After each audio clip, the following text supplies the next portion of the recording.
According to Pew, unauthorized immigrants in America reached an all-time high of 14 million in 2023. With so many, one question regularly comes up. If they didn't do those jobs, would Americans do them? Well, back in 1965, the federal government decided to put that question to the test. The backdrop, a sudden farm labor shortage. For decades, the U.S. had relied on Mexican migrant workers through the Bracera program, which provided a legal supply of cheap labor. But that program was shut down in 1964 after years of criticism from civil rights leaders, including Cesar Chavez, who pointed to systemic abuse, stolen wages, inhumane working conditions. So the federal government tried something new. They called on American teens, specifically high school athletes, to fill the gap. It was dubbed the A-Team, athletes in temporary employment as agricultural manpower. They promised good pay, decent food, and housing. The reality was far rougher. Relentless heat, brutal conditions, camps that barely met standards. Those are the real pictures you're looking at. Only about 3,000 teens actually showed up to work the fields, and most of them, they quickly quit. The program was never repeated, but for one, a then 17-year-old in Southern California, it was life-changing. He lasted all 6 weeks and never forgot what he saw. He joins me now. Randy Carter is a longtime TV and film director whose resume includes working for Francis Ford Coppola and the Seinfeld sitcom. He says summer days in the desert taught him a lot of lasting lessons, and he's here to discuss. Randy, thank you for being here. I know that you also sought to bring this to the screen with a theme of, are you going to stick it out or are you going to quit? And in your case, you stuck it out. How come? Well, it actually became sort of a badge of honor. What you have to remember is the growers hated this program. They wanted the Mexicans that sleep in their cars. They don't complain. You don't have to provide toilets or stuff. Now suddenly you have middle class white teenagers doing the work. So the gag was get rid of the teenagers and you can apply for a waiver and you can get some Mexicans. And that's where the real villain of this piece, the labor contractor, was born. So that's the overall background. But our group, my little high school from University High in San Diego, we were determined that we weren't going to quit and we weren't going to be fired. We were going to fulfill the obligation. And you didn't fit the prototype, right? You weren't a jock. You were more of a beach bum. Well, it's the thing. You raise an interesting point. If you go back and look at the research, Sandy Koufax, Rayford Johnson, Stan Musial, all promoted this as a team thing. The athletes would have cohesion and stuff. But our high school, there were some nerds. There was me. Maybe you're going to meet some girls, get enough money to buy a surfboard. It was a real polyglot of motives and kids that went. Okay, and by 10 a.m., what's the temp? Okay. All right, here's how it goes. So you get up in the dark, and in the desert, it's still kind of chilly, right? So then you drive out in a stake bed truck. You're standing up.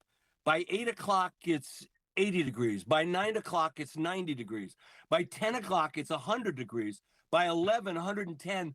By noon, it's close to 120, sometimes over 120 degrees on the field. That's the reality. All right, I'm setting you up here, but at least you had gloves to pick the cantaloupes. Well, there's the interesting thing. A cantaloupe, most people don't know it when they buy them in the store, but in their natural state, they're covered with little tiny prickly hairs that are very abrasive. It's like picking up pieces of sandpaper. And so we thought, well, we'll wear gloves. Well, a pair of cotton gloves lasted about 2 hours. Leather gloves, like a forklift operator would wear, lasted 2 days. And let me say, the Mexicans do not wear gloves. So I read about you in the LA Times, a really, really great, lengthy discussion of what transpired here. And the reason I was so eager to invite you on CNN is because, like, this is the answer to the question, would Americans do those jobs? Now, you did that job for 6 weeks. I give you credit for it. But what do you think about the contemporary debate as to, well, if we simply paid people more, they'd go into the fields? Well, the one predicate you mentioned that is kind of rarely noted is, yes, these jobs can be done. But do you think, you mentioned the Secretary of Agriculture with your last guest. There's a Secretary of Labor. Do you think their mouths would ever form the sentence, adequate wages and safe working conditions?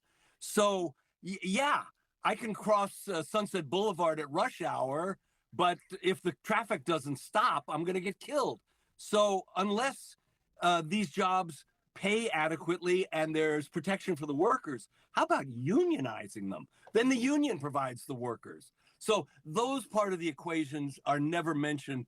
And so that's why I wrote my script, Boy Wonders, about this thing. I've noticed that it's almost a timeless piece because no one is interested in actually solving the problem. Quick final question. Are you tight with any of those with whom you worked those many summers ago? That's a great question. We'd have some reunions, and mind you, all of us are in our 70s, so it's a diminishing pool. But those of us that went on this program, we have such a great understanding of Mexican labor, what it really takes to do these jobs. So when we hear, oh, they're rapists and criminals, we kind of go, I don't think so. I know we did it for 6 weeks. They do it for a lifetime. I want to see the movie or the sitcom. And thank you so much for. Let me leave it. Thank you so much for. Leave it with this. Just to leave it with this. We sometimes on these newspapers, there's comments. The number one comment is everybody wants to see Stephen Miller in my movie working on his hands and knees picking cantaloupe. I just want to leave you, Randy. With that. That's funny. Okay, all right. Here's some social media reaction. Yeah, they did it, right? They recruited a bunch of jocks, and they got Randy. Yes, Americans will do anything for the right price. By the way, so would non-Americans. I got to Anthony, I'm not so sure. I'm not so sure. He did it for 6 weeks. But I think they started with 18,000, and then only 3,000 showed up, and everybody wanted to get out of Dodge as soon as they began the work, no matter what they were being paid. And Randy was being paid minimum wage. I should have said that as well.